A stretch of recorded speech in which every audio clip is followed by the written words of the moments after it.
What's up guys, welcome to the channel. This channel is all about helping content creators make money. At the end of the day, I make videos twice a week to help photographers, videographers, bloggers, influencers to make money. Today's video is all about helping videographers, right? As a videographer myself, there's mistakes that I've done in my beginning, and today's video is 3 mistakes that I've done that I'm gonna tell you how to fix to make sure that your video looks better and you can actually get more money after from your video contract. So guys, let's get right into it.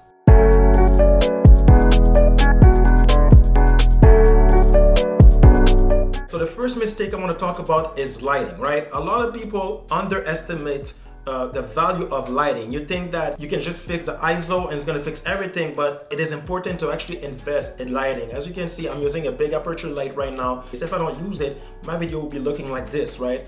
As you can see, it's not really nice and it looks like nothing right now. And even if I fix the ISO, it's still something not good. So that's why I come back and this is the lighting that I'm using. I have some option actually that you can use for lighting. You can use a ring light, you can use aperture, you can actually use I forgot the name of those sticks, but I put those sticks there. Yeah, right. You can use this as well. If you don't have access to a great light that you can produce, the easiest thing is actually to go outside and shoot your video outside or by a window. This will make a total difference in your video and you're gonna see a bit of quality.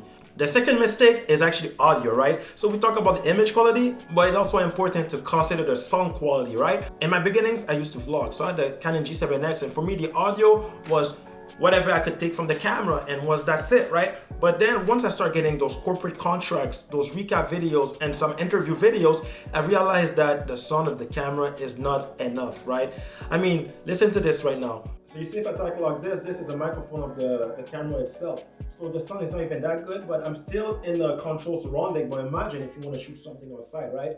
You quickly realize that the sound of your camera is something very important and it can make a video look better, because at the end of the day, even if your video looks amazing, if the sound doesn't even match up, some of your clients might actually say, you know what, like they don't feel like they got the real quality just because of the sound. So if I was you, you can invest in a clip mic. I used to do that in my beginning, $100 a clip mic on Amazon. The link is in the description, or a Rode mic that you can put on top of your camera. Once you have this good quality of sound, trust me guys, the whole thing is different. The last thing I want to talk about, and it has to do with your slow-mo at the end of the day. Some people don't even understand like how to make a good slow-mo because they don't understand their frame rate, right? So I'm talking that usually if you shoot, you're looking at 24 frames per second. This is to make some nice shots, cinematic, a nice motion blur. But if you want to go in the slow-mo, and sorry if it's a bit nerdy for you right now, but if you have to go in the slow-mo, you actually have to shoot in 60 frames per second. Because what happens if you want to slow down your 24 frames per second, it's going to look choppy. It's not going to look as good, right? But look at this, right?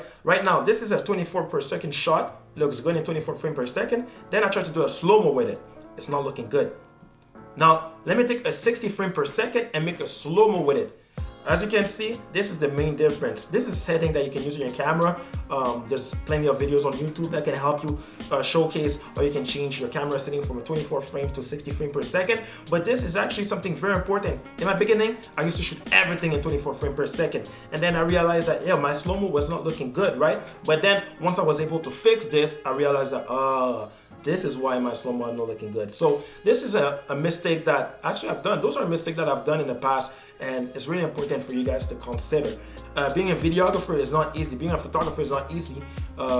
If you have the passion for it, it's always good because there's always so much you can learn. So thank you for watching today's video. If you have any question, please write something in the comment below. Show some love. Please subscribe, and I'll see you Friday for another video. Peace.